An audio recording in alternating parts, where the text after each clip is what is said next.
us tonight is James Cross, and some of you will remember that name, but it's not him. He's the president and CEO of ePower, and he flew in today or yesterday from Florida to be with us tonight. So, James, whenever you're ready, please. Okay.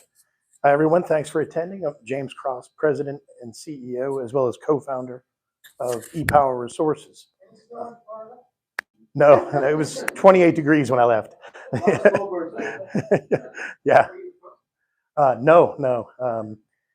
That's a long story, but I was born in New York City, but spent most of my time in the south of the U.S. and then last 20 years in Europe. Yeah.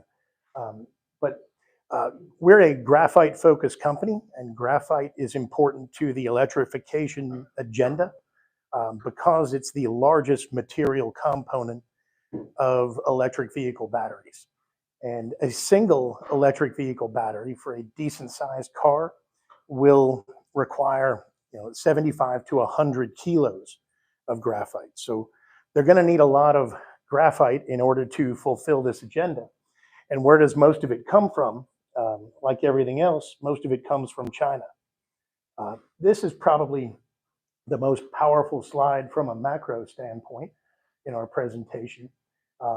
At the moment, the market for natural graphite, probably can't see that, is about 1.1 million metric tons of production per year. Benchmark Mineral Intelligence estimates that by 2035, which is now just 11 years from now, 7.2 million are going to be required per year. So that's a 6.5-fold increase required in graphite production. And remember, 63% of it comes from China. After that, you've got Madagascar, Brazil, Mozambique, and India. And together with China, those five account for 90% of global production. And then next on the list is North Korea. So North America itself has only one source of graphite. There's a small producing mine in Western Quebec owned by Northern Graphite. Probably produces 9,000 tons per year and less than 1% of global production. And the US has no producing mines. Mexico has some small artisanal production. So at the same time, while China is 63% of the market, they just announced for December the 1st a restriction on export of flake graphite, which is the more desirable type of graphite for electric vehicle batteries. And in order to export any graphite from China, you have to get what they call a special export license. And from what I've been able to read, that takes a couple of months to apply for, if it's even granted. So the supply from there is going to be perhaps bureaucratically reduced. And we've got all over North America, all these shiny new battery manufacturing facilities being erected. Like a big one that was recently announced by Volkswagen is capable, or will be capable by 2027, of producing 1 million electric vehicle batteries per year. And if you multiply that by 75 to 100 kilos of graphite, that means they need a lot of graphite in St. Thomas, Ontario, where they're building the plant. And this one plant will actually be the single largest building of any type in Canada. And this is being repeated all over North America and Europe as well. But where's all that graphite going to come from in order to feed those factories? And Europe is in the same boat pretty much. There's a little graphite that comes from Norway, like 1% of global supply, or actually it's a little bit less, but a little bit was coming from Ukraine, like 1.5%, but that's offline now. And then Russia was also about 1.5%, but that's now, in the West anyway, politically unavailable to everybody. So in both continents, really, you've got all this manufacturing capacity going up, but no graphite. So what do? We figured, just to give you another statistic about North America, in 2021, North American battery manufacturing capacity was 56 gigawatt hours. In 2026, it was estimated to be 600 gigawatt hours. Now that's just 2 years plus. That's a 10-fold increase. And then by 2031, which is not far away either, it's estimated to be 1 terawatt hour, which is 17 times what it was in 2021, which theoretically means in North America, you need 17 times more graphite than you had before. And we're starting out with just about none. If you look at those production statistics, remember it was 1.1 is currently produced, 1.1 million metric tons, 7.2 will need to be produced by 2035. That means the world needs 97 new world-class graphite mines, producing an average of 56,000 tons per year. So maybe North America needs 35 of those, and Europe maybe another similar number. But at the moment, if we know there are no mines in North America except that one small one. Okay, are there a lot of resources? There are only about 8 known graphite resources of any decent size in all North America. So North America probably needs at least another 50 to have any shot at producing enough graphite to fuel those factories. So what's our strategy behind it? Like, okay, we like graphite, so how do we make some money on this without spending too much money? And our strategy is really around doing research to find where in North America there are places with graphite, clearly in the ground. Maybe not a resource, but some graphite in the ground. And then go secure a land package around that place, and then do some work on it to determine if we can develop and delineate a graphite resource in the ground, because we know these manufacturers are going to need it. So we don't intend to become miners ourselves. We're not going to tell you, all right, now we need 2 billion for CapEx or something like that. All we want to do is show, here it is. This is, its grade, its flake size distribution, its mineability. Here it is, take it off our hands. So we want to monetize graphite resources in the ground that we either acquire or develop. This is a little bit about where we work. The Tetepsica property is our flagship, and I'll focus just on that for the moment. This is a map of the Tetepisca graphite district, which is the highest grade known graphite district in all North America. A typical graphite mine globally will produce at a grade of somewhere between 2% and 7% graphite. Grades in the Tetepisca graphite district, at least of the known resources there are 3 of them, they average 14%. So it is a very rich area, and E-Power, our company, is the largest mineral claims holder in this district. You can see there are, what these represent here is conductors of electricity in the ground. One of the things that makes graphite the ideal anode material for a battery is the fact that it's very conductive of electricity and also heat resistant. Oh, and by the way, there's no substitute. So if you don't have graphite, you just don't have a battery.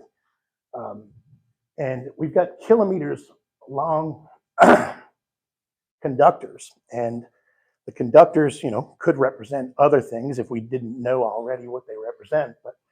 And then you can walk the property knowing there's a conductor detected from the air in the ground, walk and look for places where the graphite protrudes. And we've done some of that, and some of it was even done before we ever arrived on the property. So you see some very high grades there, like 52, 30, 27, 12. Lots of very rich graphite. And our exploration work, yes. Where is that? It's about 3 hours drive north of Baie-Comeau, Quebec. So it's accessed, we drive up Highway 389 for everything except the last 60 kilometers. And then that's on class 1 logging roads. So We can drive right up to it. Yep. To some extent you can when you use it for heat resistant purposes. But if you've ever noticed when you wear out a battery, it's because the graphite is wearing out. So you can't really in any way use it again for batteries. So for batteries, really the answer is no.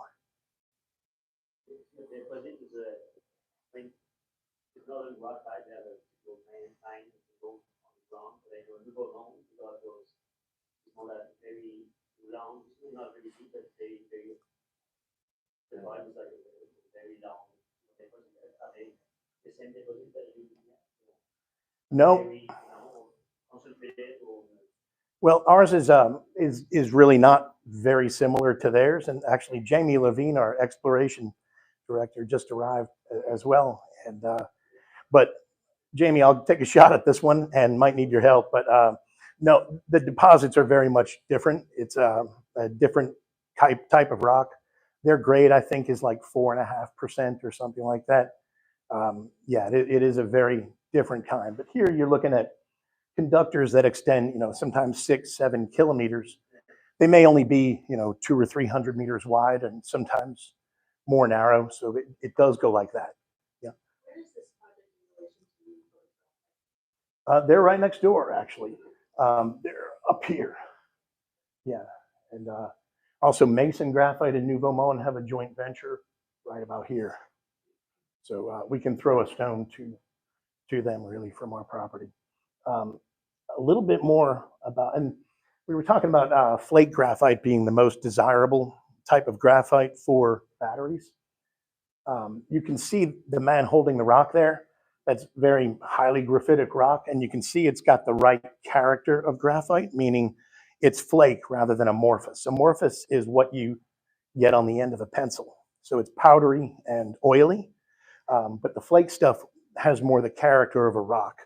So, and that's just something picked up from a trench that was maybe 1.5 or 2 meters deep. So it's,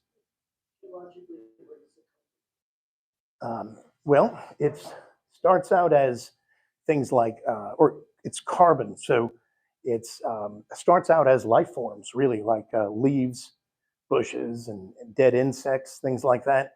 And then metamorphic events turn that carbon into carbon as graphite.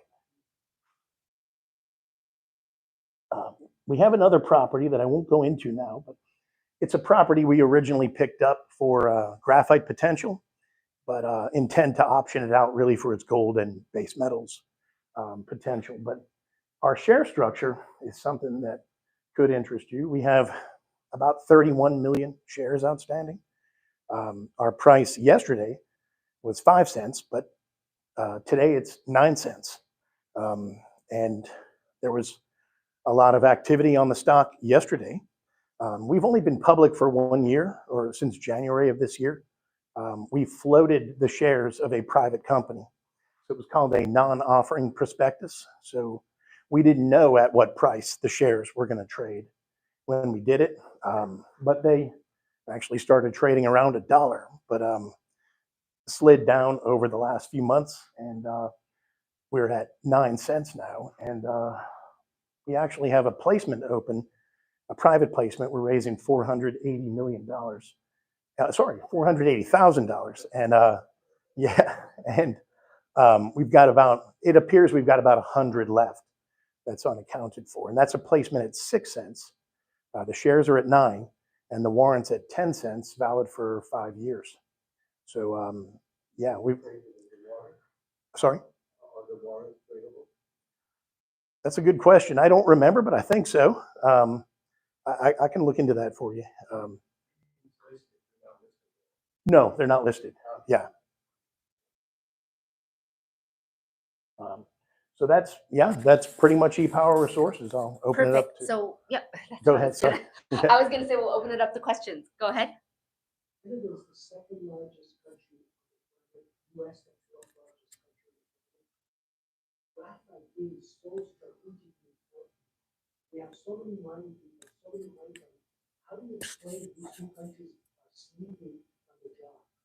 Yeah, well, in the last 10 years, maybe it probably can't be explained, but in the last 60 or 70 years before that, graphite is used in foundries because it's heat resistant. You ever see that bowl where they pour the molten metal? That's full of graphite to make sure the bowl can still exist. And you'd use it in pencils and things like that. And graphite didn't really command a very high price. So it was mined effectively only in places where you could pay labor very little. So it just wasn't economic in North America to do it for probably since the 60s. I think the last US mine closed in the 60s, early 60s. They knew electric vehicles are coming strong. Yeah, they should have, but with politically driven capital a lot, they don't really think of that. And they end up paying convenience store prices for the things they're going to be desperately needing soon. And haven't really quite thought it through. James, has graphite been on the list of strategic metals both in the US and in Canada? It is, yes. European Union too. So does that qualify you for any types of loans from the governments? Well, we've never had one, and probably, but we haven't got one. It hasn't thus far helped. But one thing for flow through this year, there was a special credit just because you were in graphite or some other battery related materials. And we were able to take advantage of that. It was not just the write-off you get with flow through, but you get a 30% further tax credit. So it was almost like risk-free capital in a way for flow through investors this year. But I think that ends on the 1st of January. Just a related question, the Inflation Reduction Act obviously has got $1.5 billion US targeted towards advancing critical and strategic minerals projects. So are you planning to take advantage of that at all? And if so, when do you see that in the process? Yeah, well, they just announced, actually, I think it was yesterday, that anything that's going to qualify for the subsidies offered by the Inflation Reduction Act cannot come from China, along with a few other countries. So that includes the raw materials. So that would make any battery in North America, or in the US anyway, non-competitive, because you can't get the special tax incentive if you're using a battery that comes from Chinese graphite. That takes effect January of 25. And they just announced it yesterday. So yeah. Did I answer the question? No, I'm wondering when you plan to see if you can get funding from the IRA, and if so, what's the... Well, we haven't gone to the U.S. government or anything like that, but yeah, I mean we could, but I just don't know the path yet. Anyway. Any more questions? Yeah, just trying to understand what level of what stage of exploration you guys are at. Yeah. Have you completed a feasibility study, a how much drilling have you No, done? this is actually pre-resource, so we don't yet have a 43-101 resource, and we were able to get almost all this ground by staking claims because we knew there was graphite there, but not necessarily a resource, but we knew there was graphite there that you could kick it on the ground in some places, and that these conductive bodies extend for kilometers. So that looked like a good place to find some easy graphite. And, and also we're talking about near surface and at surface mineralization. So we intend, earlier I mentioned North America probably needs 50 graphite resources. There are 8 already out there approximately. And yeah, we intend to be the 9th. So has there been any drilling done? Yeah, we just finished a drill program in the late summer, and we're expecting drill results any day right now. And will you use those for a maiden resource estimate? No, those won't go toward a maiden resource estimate, but really that's going to help us determine which of the target areas on the property is going to be our target for the next program, which is resource delineation. We'd like to do it we'd like to do the drilling in March, and then it can take a few months to get the results back, and then put that into a 43-101 resource. Now, we'd love to do it all at once and do 20,000 to 25,000 meters of drilling, but that's like a $7 million price tag. And when your stock's at 9 cents, that's not so much fun. So maybe we'll drill a smaller one first and then build on that from there, hopefully with higher share prices. What's the symbol on the stock? It's EPR.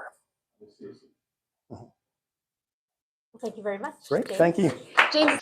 Okay, there you go. So, yeah, no, thank you. And I know I'll keep this really brief. I know I don't want to take up too much time from the presenting companies that are coming up, but really appreciate the chance to check in with everybody.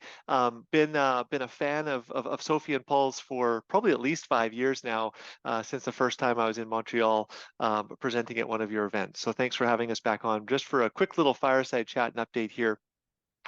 So just briefly, I did hear Paul talking a little bit about what we do. I would characterize us as a developer of solar projects, and now we are really just focused on the US. We did some international work once upon a time, but we sold off those projects over the last year or so, and now are really just focused on the US market. And then as the company's grown over the 14 or 15 years since I started it, we've become a full life cycle developer is what we call it. So, you know, we go out there, we develop these projects, but we also bring them all the way through to the point of operating status, and so we're building up this portfolio like an IPP would. So the way to think about us is a emerging, growing IPP, looking, you know, in the future to grow up and be like a Brookfield Renewable Energy Partners or some of the other names in this space. We focus on mid-scale projects, and that has a few benefits in this day and age. The interconnection of projects with the grid is the high pull in the tent, so to speak. Focusing on these mid-scale projects allows us to move more quickly. They also have higher IRRs, and then this full life cycle approach also adds to that life cycle or that part of the story about us being having higher margins and so on. So our gross margins on our recurring revenue have averaged right around 90%. So as this portfolio grows and that recurring revenue from that portfolio grows, we'll see that become more and more material over time. We're a company based in New York and Toronto. So we're a team here. It says 70. That includes some consultants. I think full-time is about 62 or 63. We're split more or less evenly between New York and Toronto, and then we have some remote folks as well. Over the company's history, we've completed over 750 projects now. And as we'll go through in a little bit, 2023 has been our best growth year so far. So we have a lot of experience, a lot of lessons learned over the years, and really feel like we're in the right place at the right time to put all that to work. So there's a tremendous amount of tailwinds in our space. Things like the Inflation Reduction Act in the US, which is the largest bill ever passed for renewable energy in any country around the world. That's a tremendous tailwind, but also just the underlying economics of solar and so on. Solar is actually already more than 50% of all new energy capacity being built in the US. And then maybe my favorite stat these days is that battery storage installed in the US in 2022 was greater than all new fossil fuel capacity installed in the US in 2022. So solar, battery storage, renewable energy in general is the predominant source of energy going forward. That's what's being built out. That'll be the future here, and we're excited to be leading the charge. Just to go through a few quick slides, I think that's who we are. So 2023 NTP, this is when our projects are finished being developed and can be built out. So as a developer, this is the most significant milestone, I would argue. This year we've had that portfolio, or the NTPs grow 19 times. So as we shifted to owning our assets, we've now seen the portfolio grow really significantly and then start to come out the other side and in a pretty big way. So 19 times growth for our NTPs this year, and 2022 was very similar to 2021. So 23 has really been a huge growth year for us in that respect. The operating portfolio for us is really just starting to materialize as those projects are built. But by the end of this month, we will have seen that grow almost 3x this year. And then next year with those NTPs that I just mentioned, we're going to see that portfolio grow at least 3x next year too. So we're going to see this portfolio really start to scale up. And as it does, we get more of that recurring revenue, that high margin recurring revenue that I mentioned earlier. The pipeline, without going into too much detail, is really, really robust.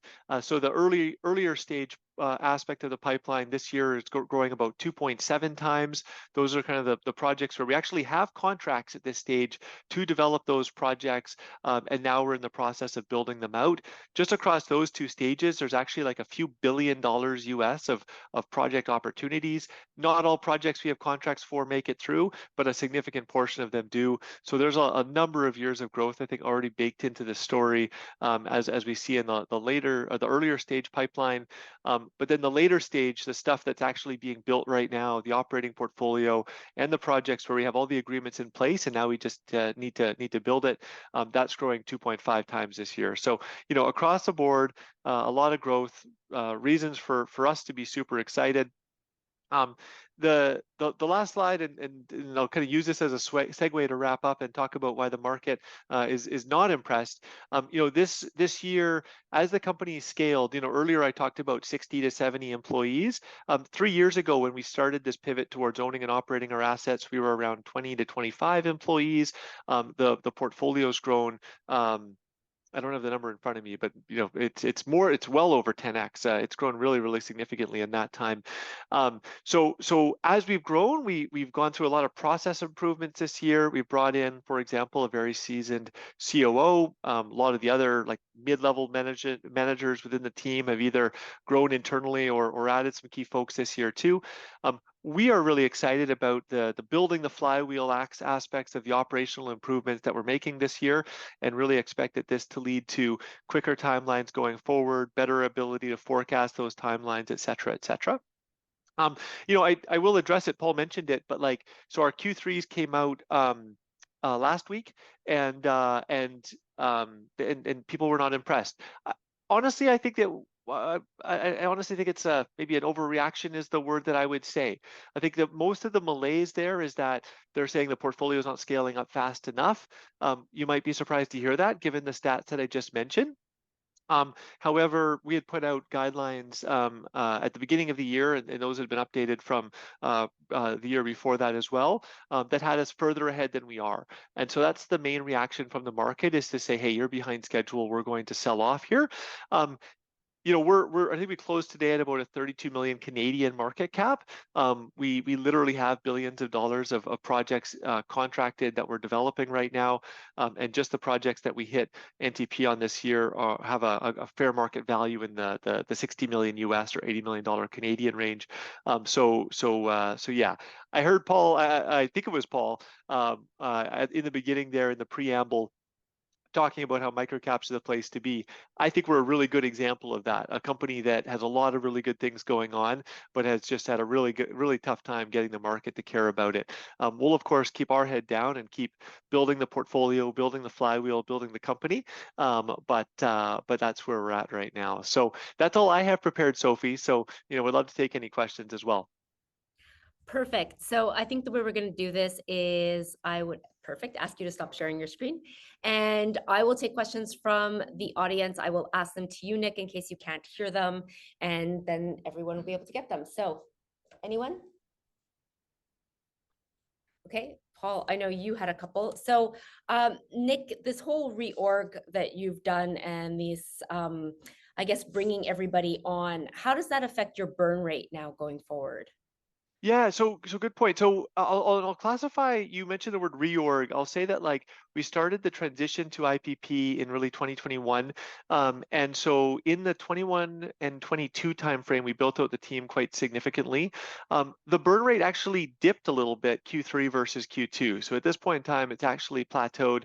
We're in budgeting season, like just about every company is right now. We expect that for 2024 it to be fairly flat as well. So, you know, at this point in time, we have a team and a structure that we think that can deliver 100 megawatts of projects per year. You know, just again, putting value on that, that's like north of 300 million US or 400 million Canadian project value per year gross. Net to UGE would be maybe like a third of that, but still talking about a high multiple of our market cap. So yeah, so burn has increased, but we're pretty comfortable and confident with the team and structure we have now.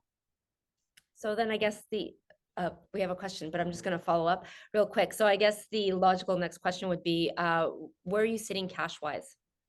So we had, if I'm not mistaken, 3.5 US at the end of the last quarter. That is probably it's one of the better ends to a quarter that we've had in quite some time. We do have, by the way, a green bond product that some of you may have heard about before, but on a quarterly basis, we issue these green bonds, which are pledged against parts of the portfolio. So we feel like we have a pretty good channel there to continue to fund growth in the business and execution of the business as we go. So yeah, that's where that's at. Okay, great. So we'll take questions. Hi, I was wondering, did I hear right, 90% gross margin? He's asking That's you right. if you I did hear that. correctly. Yeah. Yeah. So 90. Yeah. I think it's been about 91% gross margins. Wow. So my other question is, you talked about storage. So what's your plan with storage? Are you? Did you get that, doing Nick? gas underground? Are you? What's your plan with storage? Are you doing the vanadium battery? What's the plan?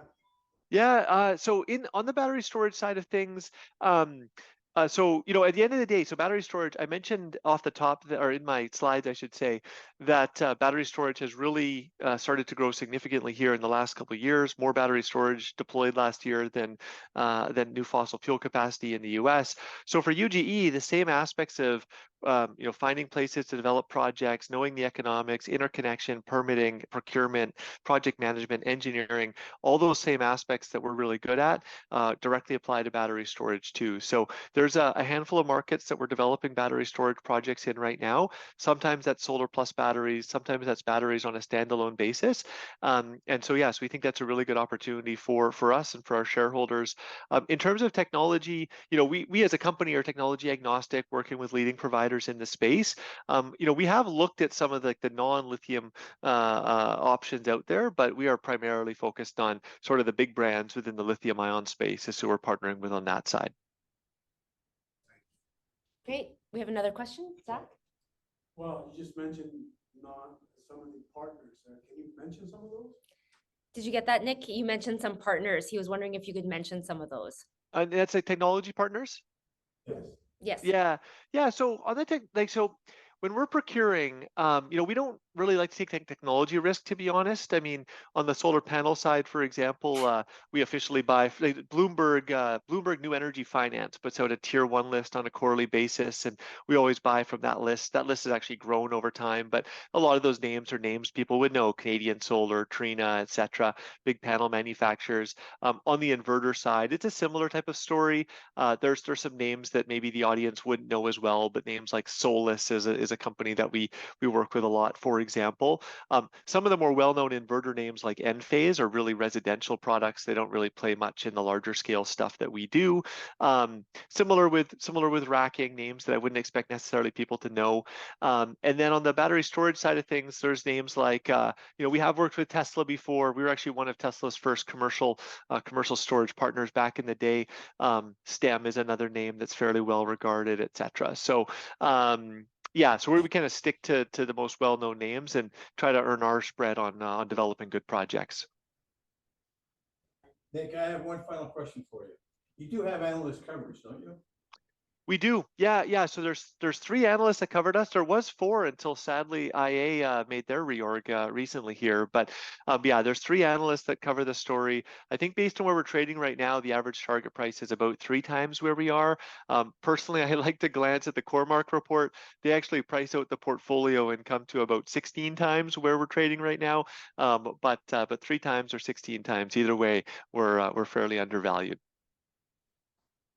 Nick, thanks for the update. Very much appreciated. Thanks for giving us. Thank you, Nick. No, And if my we have pleasure. any other questions, we will follow up with you. Yeah. Thank you so much. And I very much hope to see you guys in Montreal in 2024. Thanks so much and happy holidays. Very much. Thank you. All right, Brunswick Exploration. Actually, today's a pretty fun day to be presenting. You guys get to be at the forefront. We just put out some pretty interesting results. We'd made a discovery back in August, right? So we're looking for lithium. Turns out that probably one of the best places in the world to look for lithium happens to be Quebec. I don't want to say we're going to be the Saudi Arabia of lithium, but maybe not so far from it. There's a endowment in this province that is, from a geological perspective, absolutely astounding. There's a reason why we've almost, if you follow the mining industry, if you follow lithium, feels like there's always a junior coming up, whether it's Australian or Canadian, talking about lithium in the James Bay. And you kind of just get blasé to it. Well, you shouldn't. It speaks to the fact that this area is unique in the world. We are one of the world's best deposits on planet Earth, happens to sit right here in Quebec. When's the last time we had a world-class deposit in Canada? I tell you, it's been a pretty damn long time. And so, you know, we've always had this idea in Brunswick Exploration from the get-go. Oh, died on me. From the get-go, that lithium exploration in Canada just didn't exist. It was not really something that had been done before. We actually ignored a lot of time. We made a discovery this year. Actually, we made 3 discoveries this year, right? Just our little companies made 3 discoveries this year, all in the James Bay, all in areas that are next to the road, all in areas that have geologists come by them, walk across the area, never identified the lithium, right? That's the potential here. We ignored it forever. We were focused on gold, we were focused on copper, we were focused on nickel. And so this year in August, actually, I'll be honest with you, in July or June, we had a geo go out in the field, and he's found this massive little boulder here, all right? Turns out it's filled with spodumene. Like, well, maybe there's something around here. Sorry? Spodumene, the lithium-bearing mineral, all right? So really, and we can talk about this later, there's 3 main sources of lithium. The oldest, the longest, the one that we've been exploring for the longest amount of time has been hard rock deposits, spodumene. You might hear about salars. You might hear about DLE, direct lithium extraction. You might hear about brines. You know, whether they work or not, the salars do, but they have their own challenges. This is the tried and true source of lithium, all right? And we discovered this little boulder back in June. And then in August, after the forest fires, we discovered a lot of these guys. And then within 6 weeks after that, we've been drilling. And just today, we announced multiple bonanza grade, amongst the highest grade intercepts in the entire James Bay at this little project, that in the span of 6 weeks, we started drilling. This is a story that is evolving. That is a story that is growing. And it is an absolutely wonderful time to be talking about Brunswick. Why does Brunswick exploration matter? You keep hearing this IRA. 3 times now you've heard about the IRA. The IRA is probably one of the largest geopolitical shifts we have ever seen, respectively, in all of our careers. All right? For the longest time, we have been moving pretty much every single mineral processing technology outside of North America into Southeast Asia. I don't care if it's China, Vietnam, doesn't make a difference. We've been moving it outside of North America. That's offshoring, right? It has redesigned the entire global economy for the last 40 plus years. And the IRA, the Inflation Reduction Act, is essentially a way of putting this to a stop. It's to try to reshore manufacturing into North America. And it is causing an incredible redesign of geopolitical, mining issues the world over. It's forced Canada to compete. Why do you think we had to go ahead and invest so much into the Northvolt plant? Or the Ontario government had to go into that Volkswagen plant? It's forced Europe to respond. It's forced China to respond. It is an incredibly powerful act that is going to have to continue to have knock-on effects for decades to come. And that's why we keep talking about sources of products in North America, because we're talking about reshoring all of these manufacturing capacities. So it's not about bringing it out to China anymore. It's about bringing it into the US, and to a lesser extent into Canada, and to a lesser extent into Europe. That is incredible, because now it means for the first time in a long time, we need to care about mining in Canada, right? We need to actually figure out, hey, maybe we do need to have these commodities here. And the interesting thing when it comes to lithium is if I gave everyone in this room $10 billion, you'll be real happy with me because it's your Christmas gift. You all get $10 billion, and I tell you, go build me some copper mines. But you know what? You're not going to have that much difficulty spending that $10 billion. So I'm sorry to say, but that money's gone and it's going to go build some copper mines. If I gave you that same amount of money and I told you go build some lithium mines, you're going to struggle. After the first few people spending that $10 billion, you're going to run out of assets. We simply don't know because we've never bothered exploring for them. Think about it this way. We've been exploring for copper and gold since the Bronze Age. Lithium, especially in North America, it's been 3 years. Before that, it was an accident. That's not to say that we never explored for lithium in Canada. No, we never really cared about it. We were actually looking for gold. And so the geo would be like, oh, geez, I found a lithium deposit. I was actually looking for a gold deposit. And that's something that's really unique. And so that's where we started off with Brunswick. We said to ourselves, well, look, if we never bothered exploring for lithium in Canada up until literally 3 years ago, that means the potential is across the entire country. Over 18 months, we built the largest lithium grassroots exploration portfolio. I mean, like guys in choppers, we have a geological idea, we stake an area, and we explored in Newfoundland, we explored in New Brunswick, Nova Scotia, Quebec, Ontario, Manitoba, Saskatchewan. All right? We went across the entire country. It's the largest initiative of its kind, right? What's one inch spent? So that's the fun thing. Well, a lot less than you would imagine. Because turns out that exploring for lithium is not like doing copper or gold. Copper or gold, it's tough, it's arduous. Like I said, we've been exploring for a long time, so the easy stuff is gone. You got to go deep, you got to go underground, you got to go remote. It's expensive. On the lithium side, well, we haven't, so we can go to areas that are right next to infrastructure. We can go to areas that are actually easy to access. But on top of that, just fundamentally exploring for them is not the same. Turns out I can key in on certain geochemical markers, all right, that are present in the rock I'm looking at, a pegmatite, and it's going to tell me whether it has the potential of containing lithium or not. And that's something that's really unique because I'm going to tell you, exploration sucks. 99.9999% of the time, no matter how great the management is up there, no matter how great the idea is, they've got nothing. That's how it works. That's why exploration is fundamentally a numbers game. Yeah, question?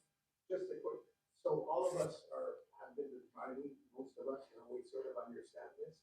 But back to the signals that the rock emits, okay? Yeah. You're doing aerial geophysics? No, actually they're blind to that. So all the majors can't even use, they've designed their teams. So what we do, this is a relationship that's been around since the 1980s, well defined. We're looking for an element called rubidium. So if you remember your periodic table elements, symbol RB, and turns out it will, it's not exactly this, but we'll simplify it to this term. It appears as an impurity in a certain mineral. So my geologists, using satellite imagery, using historical maps from the 1950s, will identify pegmatites, the rock I'm looking at. They'll hop into a chopper. They'll land on that chopper.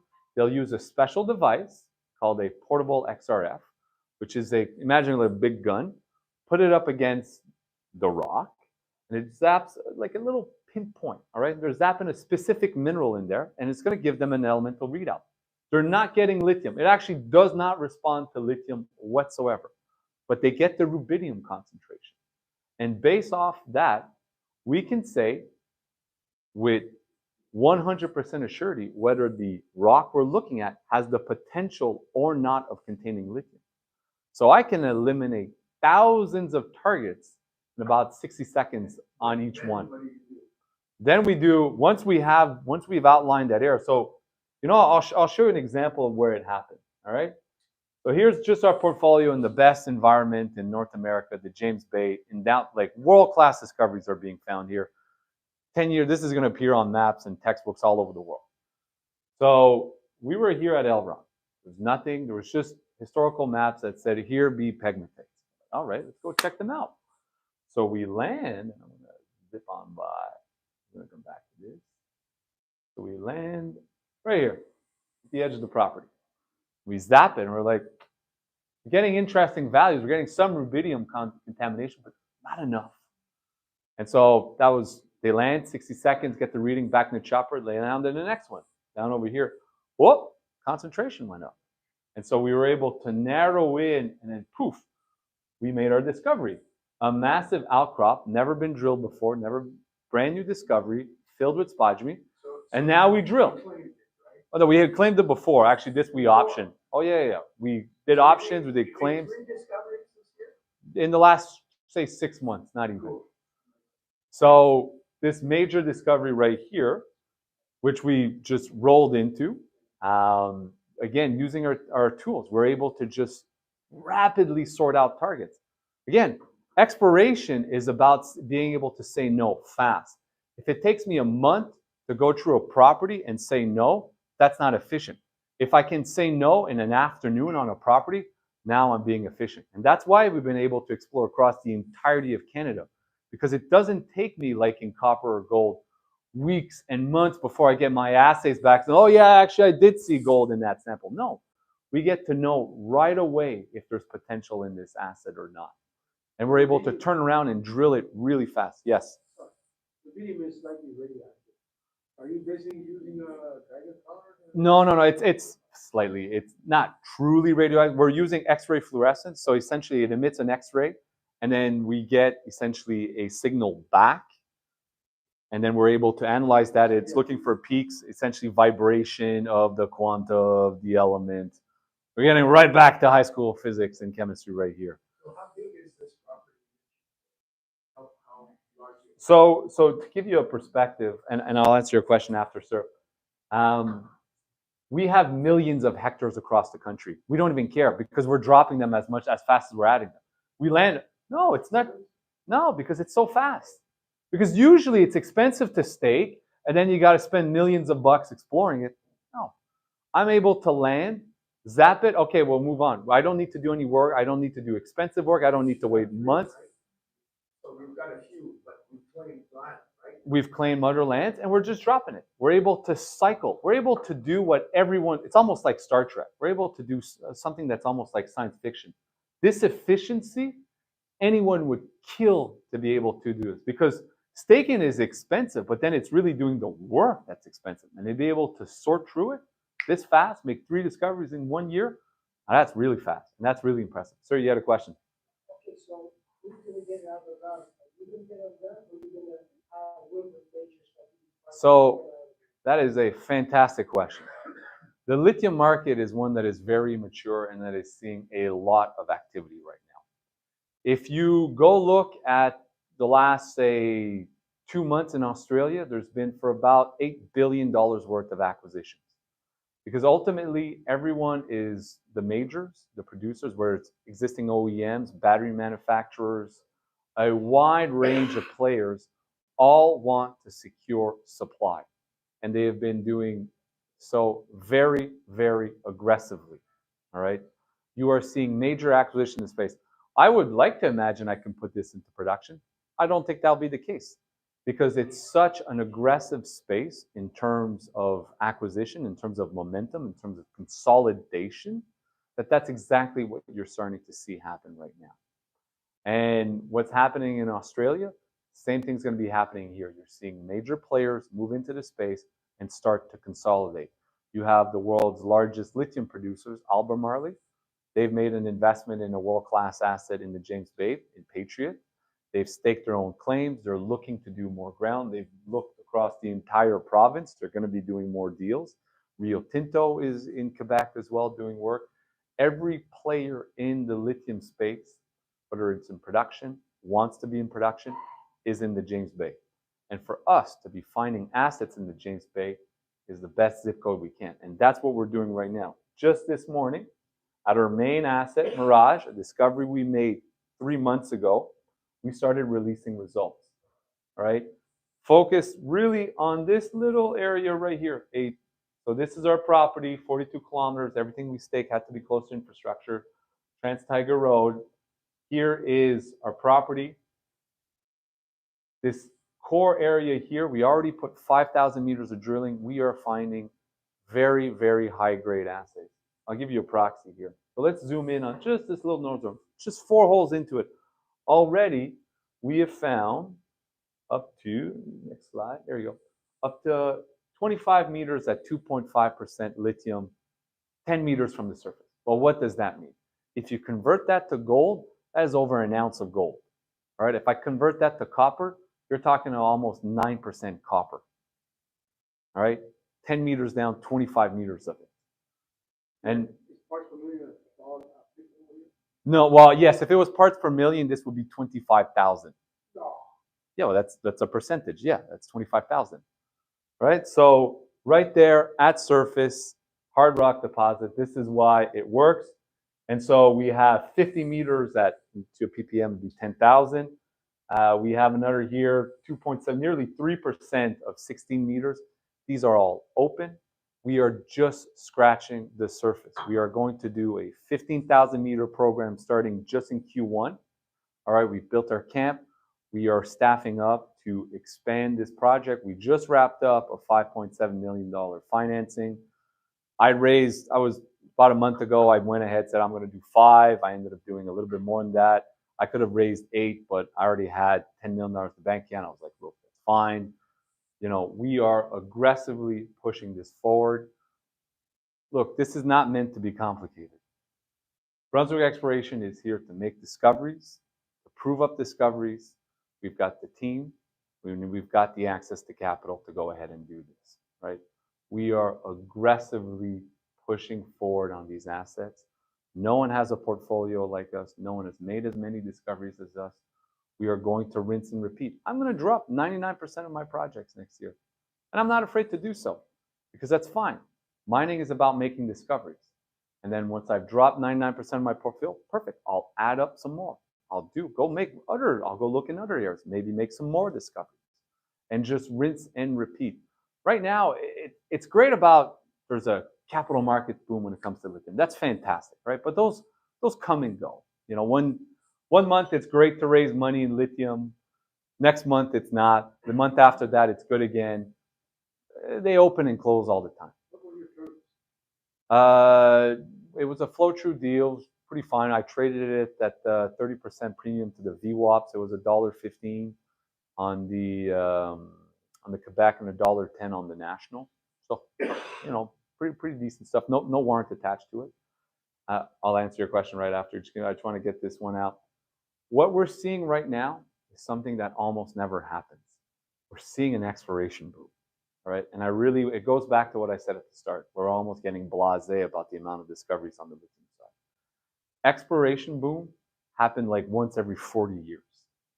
This is something that's very, very rare, where we go from needing a commodity that we didn't really need to the same extent before, and now putting our efforts to look for it.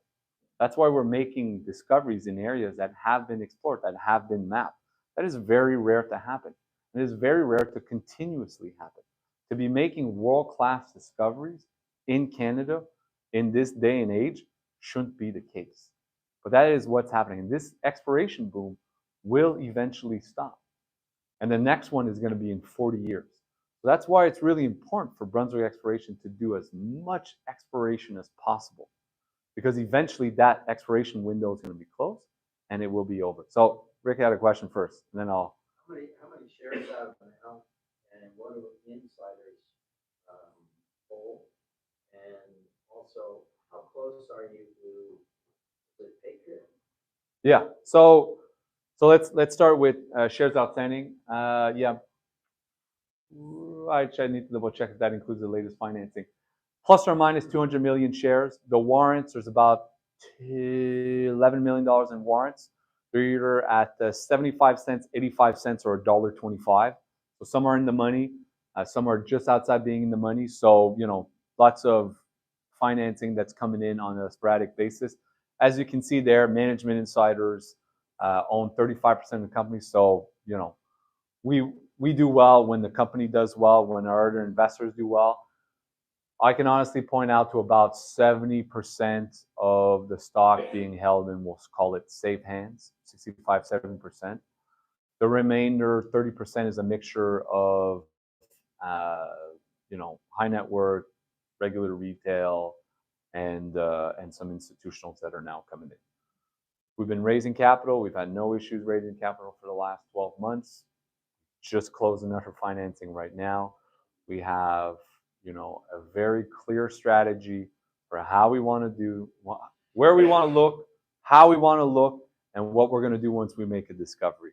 All right, it's just 1, 2, 3 at all times.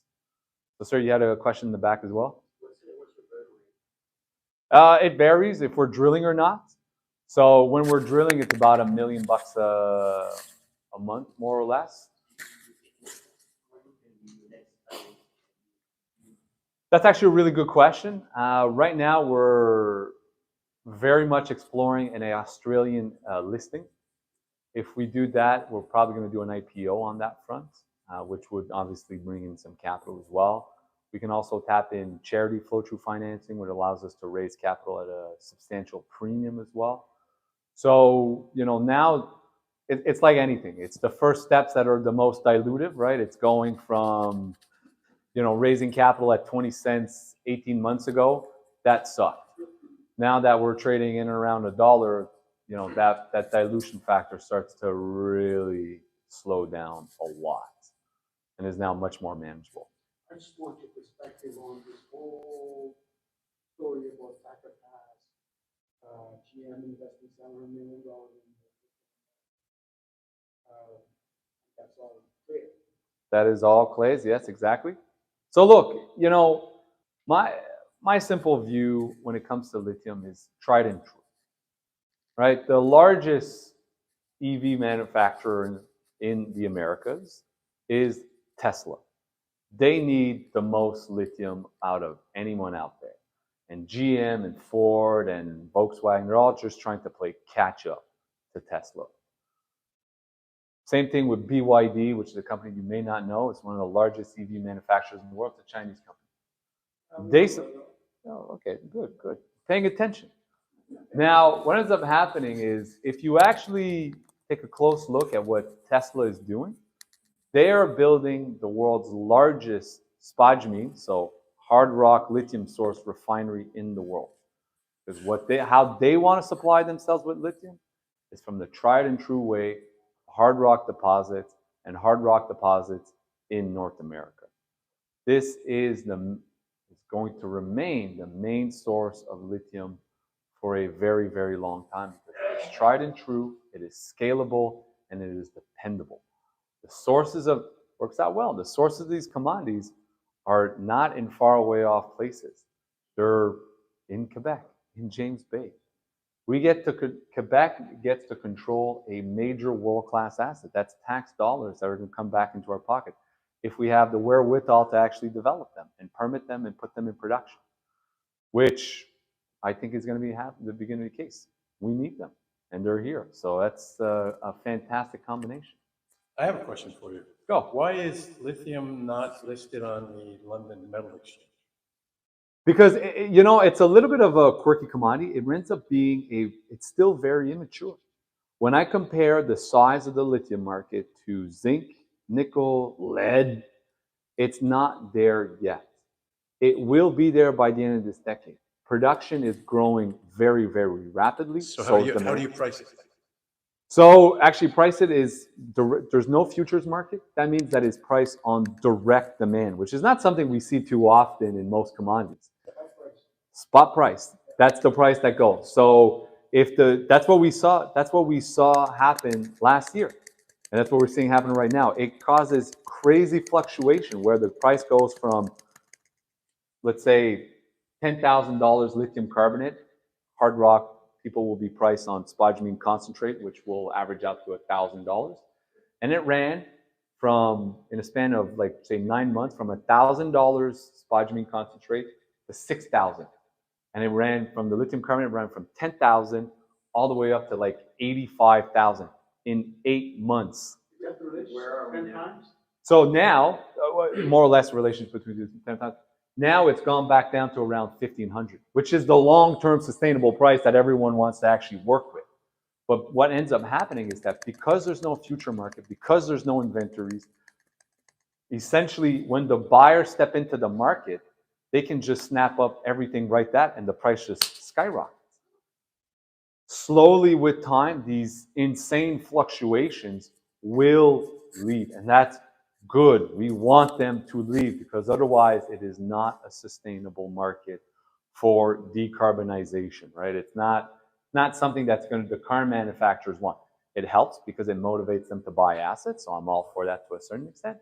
But it is normal that over this decade, mines don't get built overnight, it will stabilize. But think of it this way. Just here in Canada, just here in Quebec, how many of us have heard battery plants coming up online, right? Northvolt, Ford, all in Bécancour, it doesn't matter. We're just building them left, right, and center. How many mines have you heard coming up online?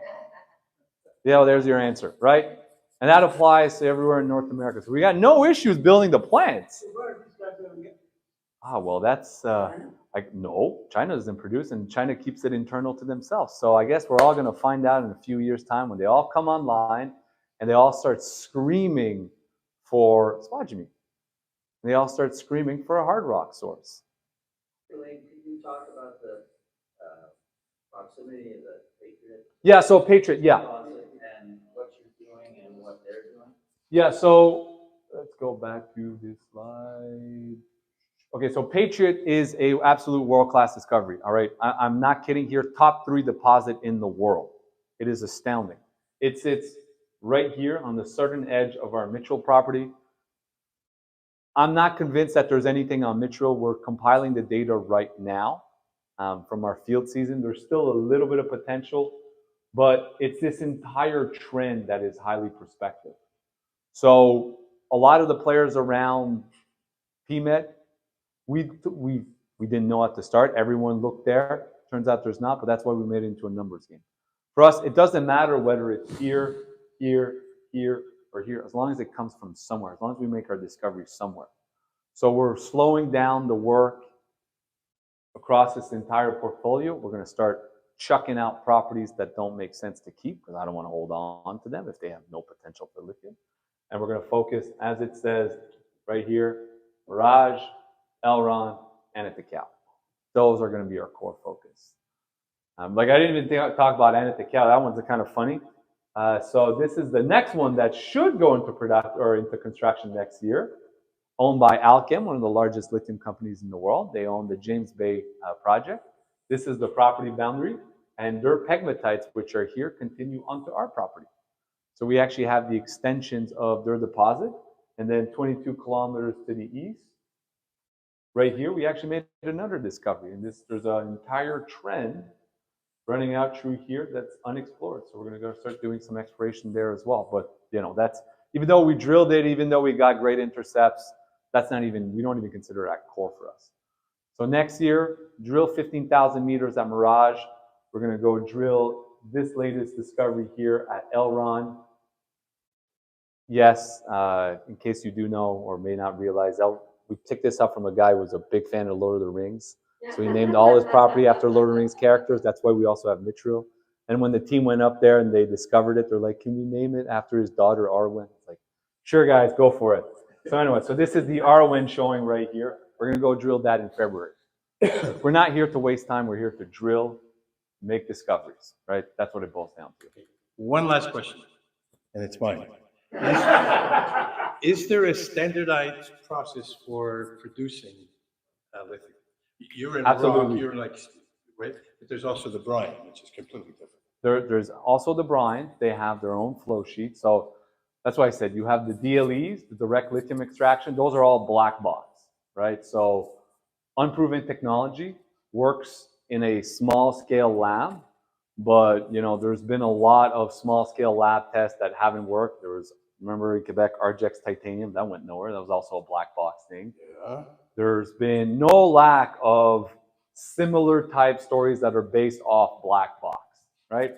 DLE, again, on paper, fine, but it requires moving an insane amount of water because the concentration are phenomenally low. To give you an idea, I mentioned it before, 25,000 on a ppm basis. If I look at most of the DLE in Canada, they're like 100 ppm. I'm at 25,000 hard rock, different processing, and they're at 100. There's a few orders of magnitude between us and them, right? Then you have the salars in South America. That's a whole other ball game.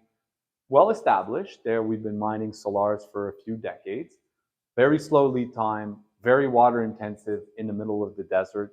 That kills flamingos, but you didn't hear that from me. It's a little bit of a different process there. And then you have the clays, which, I should mute myself when I say like, no. Okay, on that note, Killian, thank you so much. Fantastic presentation. Thank you. Really, really. Now, please.